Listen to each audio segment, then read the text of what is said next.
Oke, jadi saya baru aja nontonin Apple event dan saya tertarik untuk membahas iPhone 14 Pro Max karena di tangan saya ini sudah ada iPhone 14 Pro Max juga yang sebenarnya kalau dari segi desain ya dibandingkan dengan iPhone 13 Pro Max bedanya cuma dari segi notch-nya aja yang sekarang diperkecil. Tapi ternyata ada fitur untuk notch-nya ini yang saya suka.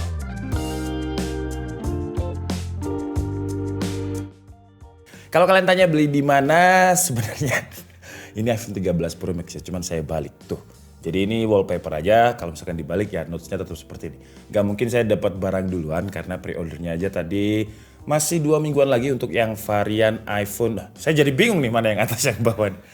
Masih 2 mingguan lagi untuk yang iPhone 14 Pro Max. Jadi di video kali ini kita akan merecap aja Apple event. Cuman saya bahas dulu tentang iPhone 14 Pro Max yang awalnya dia dibully karena kayak tukang desainnya Apple itu katanya gampang banget gitu. Cuman tinggal ngilangin notch-nya aja diperkecil terus dipertengah lagi. Karena kan kalau yang iPhone 13 itu gabung sama kayak frame-nya gitu ya. Sementara untuk iPhone 14 Pro Max kan agak ke center ke tengah gitu. Jadi notch di iPhone 14 Pro Max yang ini ya. Kalau iPhone 14 Pro Max itu notch-nya yang ini. Kalau 13 Pro Max kan yang ini ya. Kalau misalkan kalian mau cari perbandingan karena saya belum punya iPhone 14 Pro Max-nya.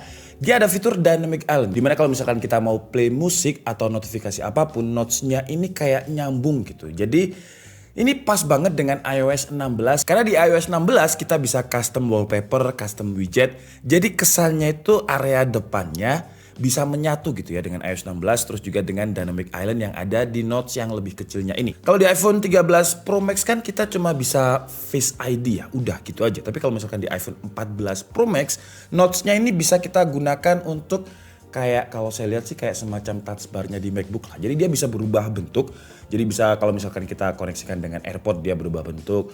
Kita play musik dia berubah bentuk. Pokoknya kalau misalkan ada notif Dynamic Island-nya ini kayak fluid banget gitu animasinya. Jadi kayaknya kayak kita lupa kalau misalkan dia ada notes-nya. Terus dari sisi layar juga ada beberapa fitur yang di-upgrade. Pertama ada brightness. Kalau misalkan di iPhone 13 Pro Max itu peak brightness-nya dia ada di 1600 nits. Sementara untuk yang iPhone 14 Pro Max, untuk peak brightness-nya kalau misalkan kita bawa ke outdoor, dia bisa tembus sampai 2000 nits. Terus juga ada fitur yang sebenarnya di Android udah lama banget, yaitu Always On Display. Tapi ini baru masuk di iPhone 14 Pro Max buat pengguna Android, ya baru masuk. Mungkin ekspresinya bakal gitu ya. Tapi ya Always On Display-nya Apple biasanya itu bakalan mentingin power efficiency. Jadi gimana caranya pakai Always On Display tapi baterainya tetap awet. Contohnya kalau kita ngomongin refresh rate di Android 120Hz itu udah mulai dari tahun kapan.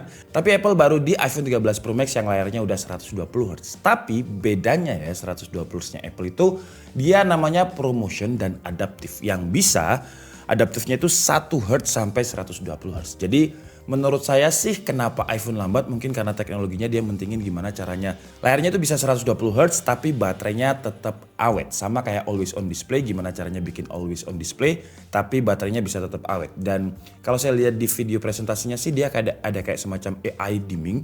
Dimana dia layarnya itu bisa menyesuaikan lah. Cuman terlihat jam dan juga indikator yang penting-penting aja. Terus kalau dari segi dimensi layar juga sama. iPhone 14 Pro itu 6,1 inch, yang Pro Max itu 6,7 inch. Dan kalau saya baca di websitenya Apple ya, ini perbandingannya kalau misalkan iPhone 14 Pro untuk panjangnya, dia lebih gak panjang. Jadi untuk iPhone 14 Pro Max itu 160,7 mm, sedangkan iPhone 13 Pro Max 160,8 mm. Selisihnya berapa tuh? 0,0.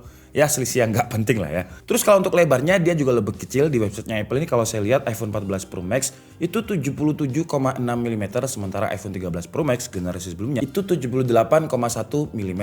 Selisihnya lumayan kalau untuk lebarnya, tapi kalau untuk tebelnya ternyata iPhone 14 Pro Max lebih tebel. Dengan tebelnya itu 7,85 mm dan kalau di iPhone 13 Pro Max 7,65 mm. Tapi dengan dimensi yang berbeda-beda beberapa milimeter itu beratnya tetap sama, ada di 240 grams untuk yang iPhone varian Pro Max. Kalau untuk yang 14 Pro non-Max itu bobotnya 206 gram. Sekarang kita lanjut ke bagian yang pasti kalian tunggu-tunggu, yaitu chipsetnya. Karena chipsetnya ini ngaruh ke semuanya. Jadi untuk yang varian non-Pro iPhone 14 dan juga iPhone 14 Plus, oh ya, BTW ngomongin iPhone 14, iPhone 14 mini itu udah nggak ada. Jadi sekarang variannya cuma ada 2, iPhone 14 dan juga iPhone 14 Plus, di mana keduanya ini pakai chipset yang sama dengan tahun lalu, yaitu A15. Sementara untuk yang iPhone 14 varian Pro Pro dan juga Max itu pakai chipset Bionic A16. Kalau misalkan kita lihat di websitenya Apple, sebenarnya chipset A15 dan juga A16 ini secara angka spek sheet sama ya. Jadi dia ada 5 GPU, terus ada 6 core CPU dan juga ada 16 core Neural Engine. Cuman ada beberapa yang di-upgrade di A16. Jadi di GPU-nya itu ada bandwidth, terus juga ada display engine. Cuman kalau untuk performanya gimana, nanti aja kalau misalkan kita udah ada HP-nya, kita bahas. Sekarang kita bahas masalah kameranya. Karena kameranya kalau untuk iPhone 13 Pro Max itu kan dia konfigurasinya triple kamera. Jadi 12 min, 12 ultra, 12 telephoto. Nah di iPhone 14 Pro Max tetap 3. Jadi buat kalian yang berharap untuk foto mirror dengan iPhone 14 Pro Max, jangan berharap kelihatan iPhone 14 Pro Max karena nggak kelihatan. Desainnya dari belakang sama. Jadi bisanya kalian foto selfie dari depan seperti ini biar kelihatan notch-nya lebih kecil. Kalau misalkan masih ada nggak sih orang yang pamer pakai iPhone terbaru gitu? Satu screenshot 5.000 Di mana? Shopee. Biar orang itu kelihatan pakai iPhone. Serius? Serius. Ini saya nggak tahu ya. Jadi kata Chandra ada jasa screenshot buat pakai iPhone biar orang-orang tahu kalau dia pakai iPhone. Tapi ini nggak tahu. Nanti coba linknya ya. Linknya taruh ya, coba ya. Linknya coba taruh jadi Shopee. Per screenshot 5.000. Per screenshot 5.000. Ada yang beli? Ada. Banyak. Banyak. Serius. Bohong. Oke, nanti kita taruh ya. Masih screenshot doang 5.000? Cepet kaya dong. Wah, kacau. Lihat yang komen. Oke. Sekarang balik lagi ke iPhone 14 Pro Max-nya ya. Kita bahas kamera tadi. Jadi yang berubah adalah main kameranya. Main kameranya sekarang resolusinya lebih gede. 48 megapiksel, bukan sesuatu yang wah kalau misalkan kalian pengguna Android. Karena di Android udah ada yang 108 megapiksel. Bahkan juga Samsung lagi bikin kamera yang resolusinya 200 megapiksel. Jadi ya tapi semakin banyak pixel itu bakalan banyak pixel binning. Bakalan ada pixel binning. Jadi buat video biasanya makin gimana gitu, makin gak bagus. Tapi untuk videonya Apple kalau di presentasinya ya, di video presentasinya sih saya suka. Karena sekarang cinematic mode-nya itu bisa bener-bener cinematic karena ada pilihan untuk 24 fps. Kalau dulu kan cuma 30 fps. Nah sekarang ada pilihan 24 fps biar bener-bener kelihatan cinematic. Terus buat kalian yang mungkin suka action, dia juga ada fitur action mode juga. Jadi kalau misalnya kita pakai, kita bikin film action atau kita bikin TikTok joget-joget sambil HP-nya kita gini-ginikan, itu bisa pakai fitur action mode biar dia lebih stabil.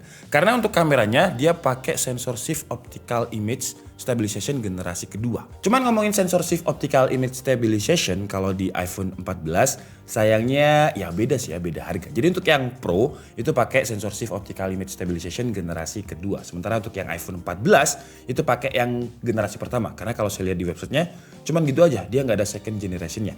Tapi ini ibaratnya standarnya turun sih ya. Karena kalau di iPhone 13 itu nggak ada sensor shift optical image stabilization. Adanya di versi yang Pro. Nah sekarang yang 14 kita udah dapat walaupun dapatnya bukan yang generasi kedua. Tapi ya masih oke lah. Terus katanya di video presentasi juga low light-nya lebih bagus katanya. Nanti kita coba. Kalau di sini sih masih banyak nge-flare kalau misalkan kita pakai night mode.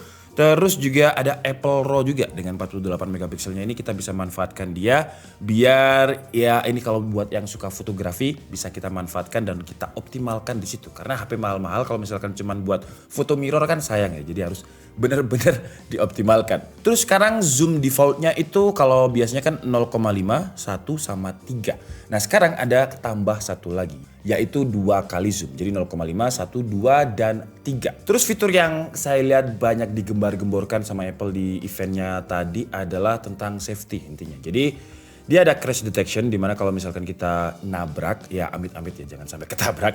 Dia akan langsung masuk ke panggilan emergency. Jadi ada crash detection. Cuman saya penasaran ya kalau misalkan nanti HP-nya datang, cuman sayang sih. Jadi rencananya saya mau iPhone 14 Pro Max itu saya lempar atau saya banting. Terus dia mendeteksinya crash atau enggak kalau misalkan disengaja seperti itu. Tapi kalau enggak, itu GG sih ya. Berarti dia algoritmanya entah gimana caranya tapi dia bisa mendetek kalau misalkan sama orangnya yang crash, bukan HP-nya yang crash. Karena kalau misalkan HP jatuh kan sering ya. Terus kalau misalkan HP jatuh dia telepon emergency kan dia ribet. Terus sekarang iPhone 14 juga bisa connect ke satelit. Cuman satelitnya ini cuma berfungsi sebagai emergency juga. Jadi kalau misalkan kita lagi di gunung, tersesat, gak ada sinyal, itu kita bisa langsung connect ke satelit. Jadi kita tinggal arahin iPhone-nya aja ke satelit dan dia akan telepon.